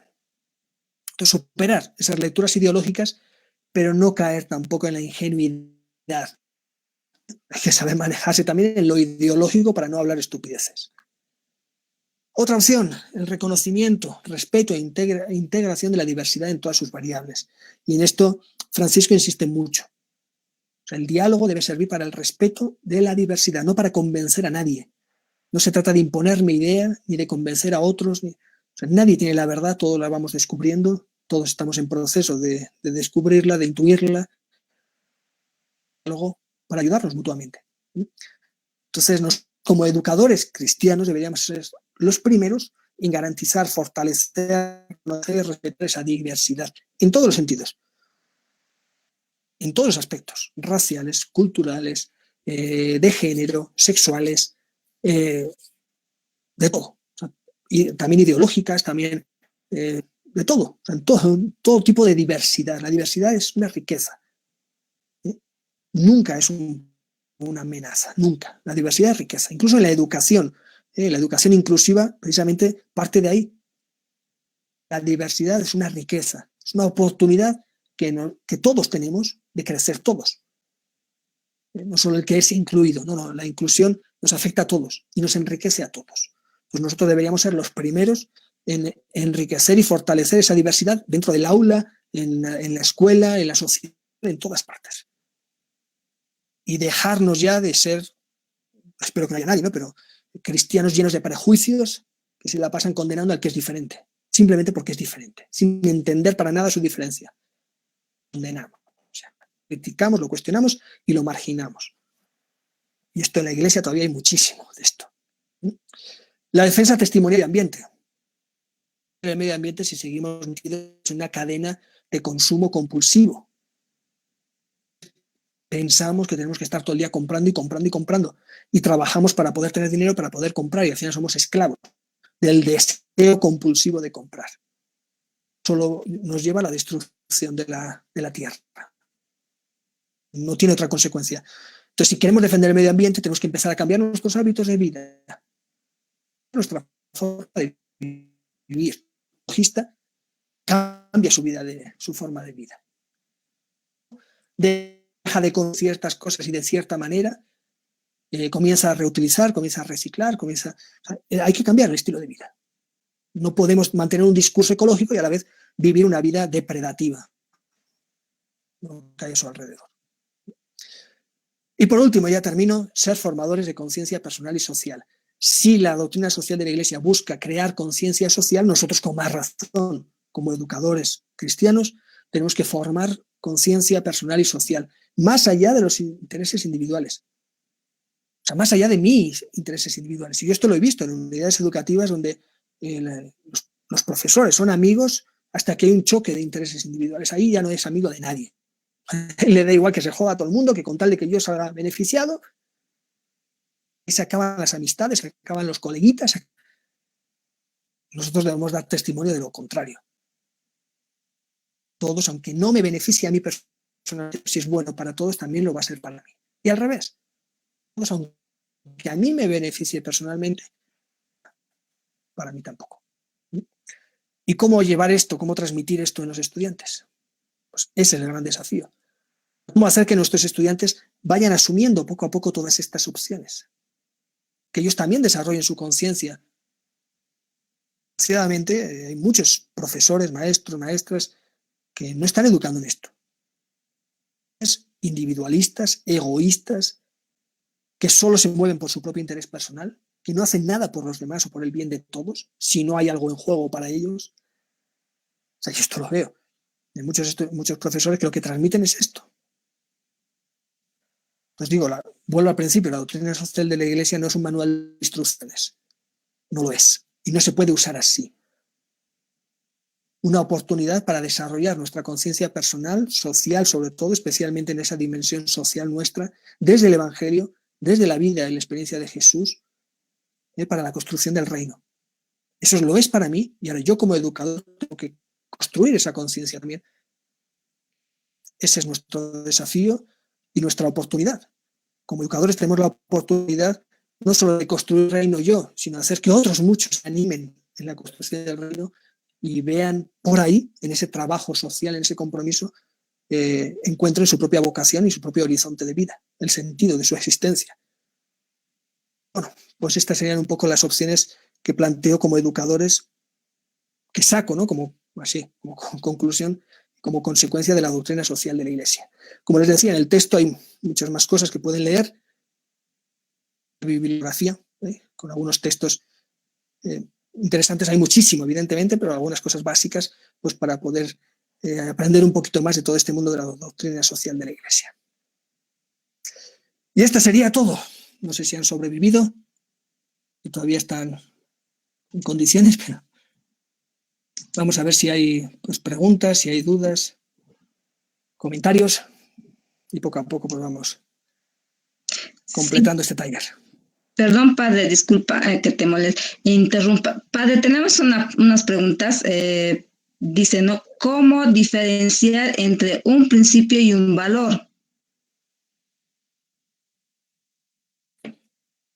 A nivel de concepto podemos manejarlos igualmente. No hace falta que nos peleemos por eso. O sea, principio o valor. Un principio es aquello que nos mueve a actuar. Y un valor es aquello que hacemos porque lo consideramos bueno para satisfacer un deseo o una necesidad. Principio es principio porque lo consideramos valor. Si no lo consideramos valioso, pues no es principio. ¿Me explico?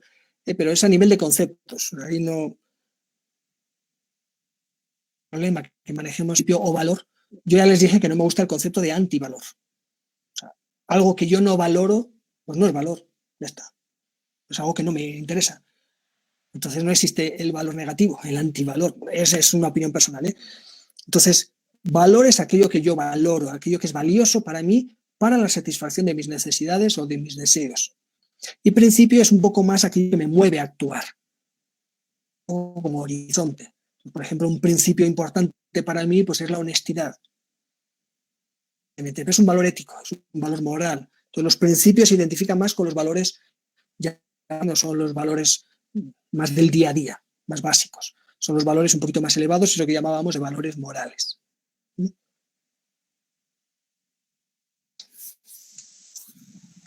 Muchas gracias, padre, por la respuesta, ¿no?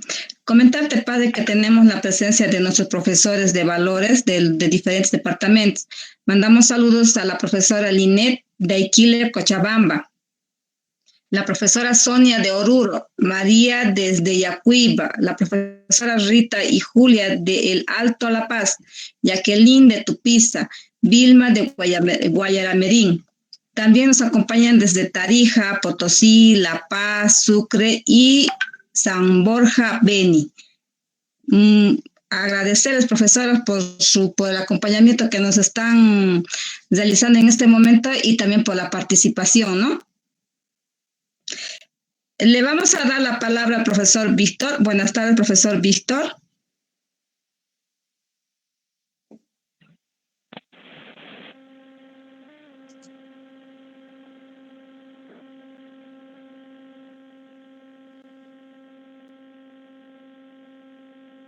Mientras tanto, profesores, ¿tienen alguna pregunta? Buenas noches, soy Jimena Paniagua, y realmente, padre, una reflexión muy profunda. En muchas ocasiones los profesores, por el hecho de ser profesores de religión, ahora de valores, como que sabemos todo, o estamos como que dentro de la gracia de Dios, y con toda la reflexión que nos da, nos hace tanto falta reflexionar sobre estas situaciones, estos principios que usted nos ha explicado, estas opciones que usted nos ha explicado, que realmente de manera personal a mí me hace falta entender muchas cosas que me estuve quizá cerrando a muchas realidades que hoy en día vivimos, ¿no? Por ejemplo, se ha hablado de esto de que tenemos que estar abiertos a lo que es la diversidad, y la diversidad en muchos aspectos cuesta. Personalmente me cuesta, y ahora me doy cuenta por qué me cuesta. No soy yo la maravilla del mundo para poder estar juzgando o prejuzgando, sino es aceptar al otro. Quizá emplear más la empatía con las otras, con los que están alrededor nuestro, ¿no? Y transmitir eso también. Yo le agradezco por toda esta reflexión. Muchas gracias, padre. Y pues a reflexionar sobre esto que estamos haciendo nosotros. Y cuando usted decía el jalón de orejas, muchos profesores repetimos nada más. Y es cierto, es ciertísimo, solo repetimos. Y nos hace falta esto de investigar, esto de analizar, esto de reflexionar y leer bastante. Gracias, padre. Un saludo a todos y muchas gracias.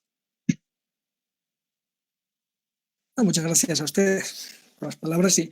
Yo creo que ahí es fundamental, incluso, no sé, igual me equivoco, pero que ahora no voy a decir que fuera en un tono despectivo o crítico, pero sin embargo los que me conocen y me han escuchado alguna vez, al menos aquí en Cochabamba, saben que soy muy partidario de la transformación de la materia de religión en lo que se está proponiendo actualmente, ¿no? Religiones, valores y espiritualidad. Porque ese es el trasfondo. Ese es el trasfondo humano, religioso y espiritual a todo lo demás. Yo creo que cuando era solo religión no se llegaba a eso. Ahora nos obligan a llegar al corazón y es ahí donde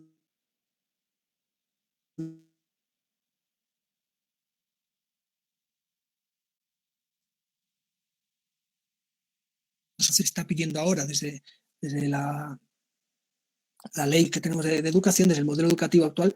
Me parece que es una oportunidad bien bonita para llegar al corazón. Esto el próximo lunes, el lunes tenemos el taller sobre las semillas del verbo. y este es un tema que yo lo voy a tocar no desde ahí, desde ese aspecto, ¿no? Pero Jesús y hablaba al corazón humano. No hablaba si eras hombre, mujer, judío o pagano, gentil, extranjero, samaritano, si eras sano o enfermo, si eras creyente o no creyente. No. Y leía las necesidades del corazón. Nosotros como educadores, en este caso de religiones, valores y espiritualidades, o en el orden que vaya, creo que tenemos esa oportunidad de educar el corazón de nuestros estudiantes y abrirlos a la posibilidad de la espiritualidad, que es lo más bonito que hay. O sea, la posibilidad de abrirse a la trascendencia y de vivir a partir de esa relación con la trascendencia. Y que luego elijan la religión que quieran. Nosotros vamos a proponer nuestra propia experiencia religiosa porque consideramos que es la mejor, no la única verdadera, pero sí la mejor. Entonces yo creo que el poder, tener que educar el corazón de nuestros estudiantes para desarrollar esa dimensión trascendente, creo que es la oportunidad que mejor tenemos para poder precisamente educar en la ética, ¿no? En todos los sentidos, no solo en la parte social, sino en todos los aspectos. ¿Qué quería decir? Le acabo de mandar a Inés el enlace en Google Drive, donde está el texto de todo este taller completo y el PowerPoint. Está en PDF, pero el PowerPoint ya han visto que no tiene nada especial, simplemente es un resumen, ¿no?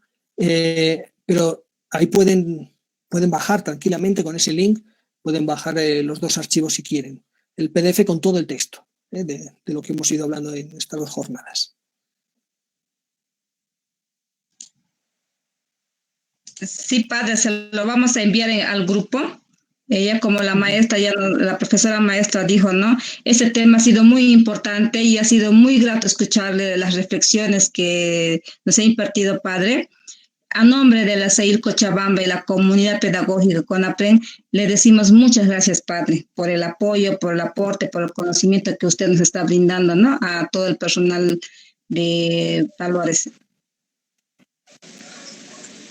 Gracias a ustedes por la paciencia.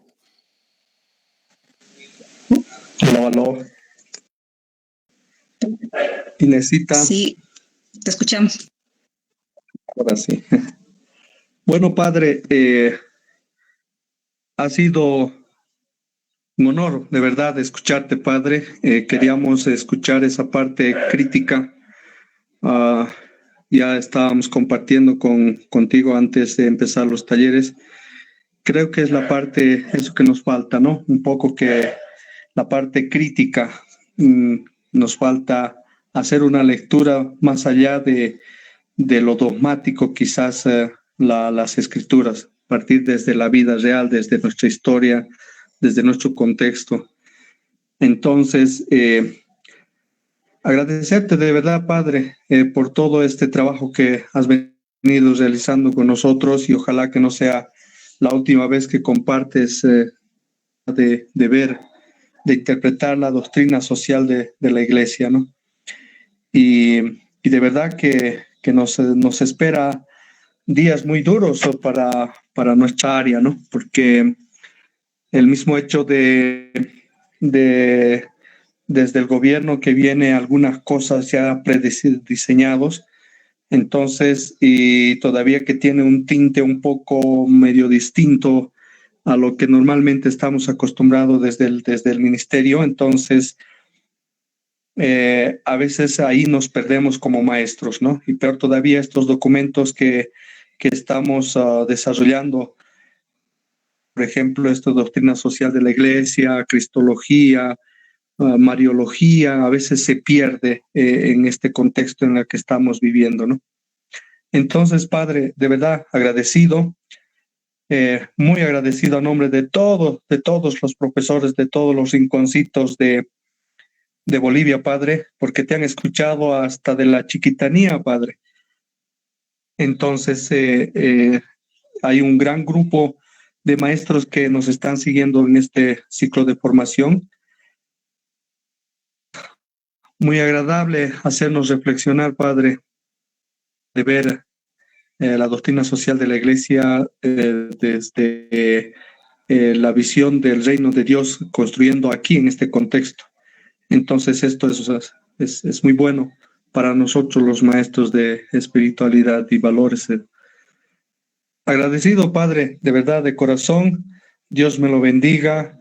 A nombre de todos mis colegas, de toda la directiva de la Comunidad Pedagógica Nacional, siempre el trabajo de la Comunidad Pedagógica Nacional tiene estos retos, Padre, de hacer formación permanente de manera equilibrada, la parte espiritual, la parte dogmática, y la parte pedagógica. Padre, entonces sabemos que tú eres nos los has dicho, eres un educador más, entonces es un privilegio de escucharte y conocerte también, y desde ahí tú nos vas a seguir aportando y acompañando a toda la comunidad pedagógica y a todos los profes de valores, espiritualidad y religiones, Padre. Muchas gracias, Padre, de verdad, de corazón. Muchas gracias a ustedes también por la invitación, por la oportunidad. De todas formas, nos volvemos a encontrar aquí con ese tema de del Evangelio y humanismo religioso. Creo que es un tema también bastante interesante y muy rico, ¿no? Y ojalá, bueno, pues que resulte también interesante mi exposición. Muchas gracias a todos ustedes.